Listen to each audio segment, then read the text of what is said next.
It's time for Cutting Edge Consciousness with Freeman Michaels and Barnett Bain. Thought-provoking discussions and bold ideas from the edge of possibility. Where, Freeman, do you feel a sense of place? We need new chairs in this studio. It's so funny you said that, because my immediate answer is I want to. My intention is in my body, to feel a sense of place in my body. And it's interesting because I was doing Scott Cody's work, which I know you've done, the Art of Leadership Mastery. We were up on a retreat up in Ojai. And when they were checking in with me, I felt like I was a broken record, but I was feeling so in my body, and I called it home. I said, I feel like I'm coming home. This breathing, all this yoga, we did yoga every morning, and all this work we were doing, it's like I'm in my body, and it feels like home. And it's almost like it was such a tremendous relief to and this has motivated this intense commitment to practices and embodying, and fully inhabiting this body. I want to. I mean, that's my intention. And in moments, I feel very much at home in my body. In other moments, I see myself, rush up to my head, and it's exhausting at this point. I mean, my thoughts are exhausting. So the idea that I'm grounded and centered in my body, that's my intent. And in moments when I'm there, feels fantastic. That's Beautiful. my commitment going forward. I'm about to have my 45th birthday for the next 45 years. That's my gig. I'm going. The place I want to dwell in is from the bottom of my feet to the top of my head, especially around the midsection, because that's an area I abandoned for many, many years. Stuffed it with food and so. Do you breathe? You just asked a question. What did you mean? Hey, breathe. No, I'm not that passive aggressive anymore. But I guess I am, because it came out that way. But I'll look at that more closely. Yeah. Check that out. So, that is funny. So where are you? I'll reframe it. Yeah. How are you around breathing? I'm working on it. Yeah. And ground. I have a very sketchy relationship with breathing. As I very said sketchy relationship with my body. I'm aware that I breathe. It's very shallow, and it's not a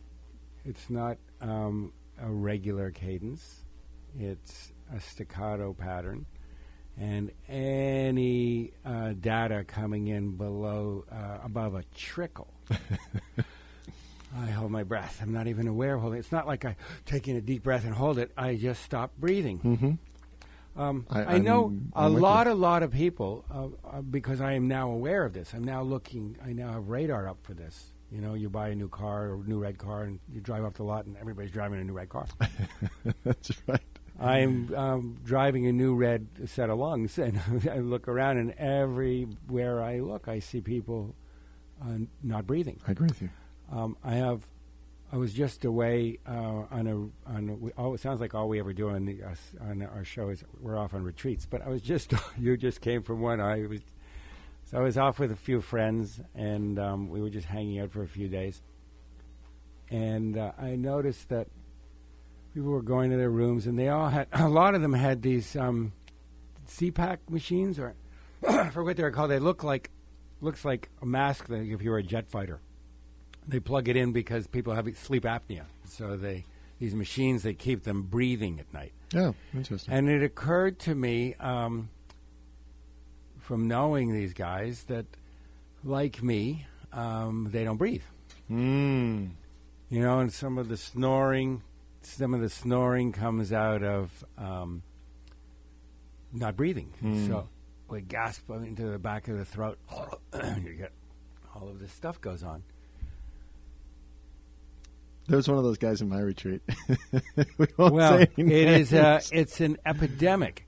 Now, was it always that way? I don't know. It doesn't really matter. Right. But at night, it becomes really obvious to so many that everybody thinks, well, yeah, breathing just comes naturally, but clearly it doesn't. Mm-hmm.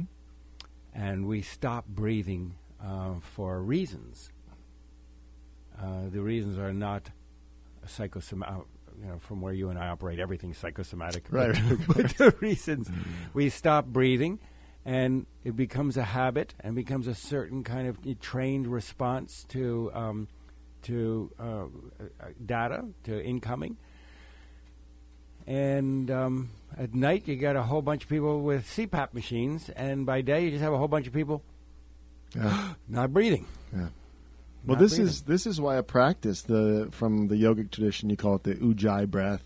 That it's actually something you practice. Well, I do know a ton of yogis who don't breathe. I gotcha. They breathe when they're jumping, and they do their yoga the way they do life.